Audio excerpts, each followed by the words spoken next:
পুনরাবৃত্তি করবেন না, কারণ এই ছাত্রলীগীয় কায়দায় যে কাজগুলো হয় আমরা সেটিরও কিন্তু পরিবর্তন চাই।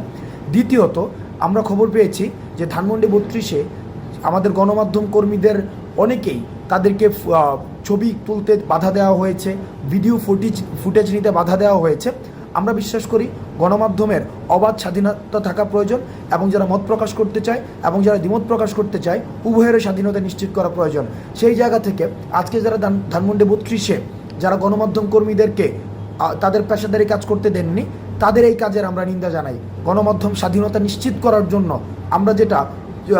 আমরা ফেসিস্ট গভর্নমেন্টের সময় আমরা যেটি দেখেছি যে গণমাধ্যমকে স্বাধীনভাবে কাজ করতে দেয়নি, সেই কাজের পুনরাবৃত্তি আমরা এখন আর চাই না। গণমাধ্যমের স্বাধীনতা উন্মুক্ত করা হোক। তৃতীয়ত, আমরা ট্রাফিক কন্ট্রোলের যে বিষয়টি, সেই বিষয়টি নিয়ে আমাদের কিছু বিষয় আমাদের কাছে পর্যালোচনা এসেছে যে ঢাকার বিভিন্ন প্রান্তে স্বতঃস্ফূর্তভাবে শিক্ষার্থীরা ট্রাফিক কন্ট্রোলের কাজ করছে, সেটি অবশ্যই ইতিবাচক। কিন্তু 2 কিলোমিটার একটা রাস্তায় যদি 5 থেকে 6 বার সেখানে ট্রাফিক চেক করা হয়, সেটি মানুষের বিরক্তির পর্যায়ে পড়ে। সুতরাং যারা বিভিন্ন পয়েন্টে ট্রাফিক কন্ট্রোলের কাজ করছে তাদের প্রতি অনুরোধ থাকবে, আপনাদের কাজটি অনেক বেশি মহৎ এবং অনেক বেশি মহান, এবং এই ক্রান্তিকালীন সময়ে আপনাদের অবদান অনস্বীকার্য।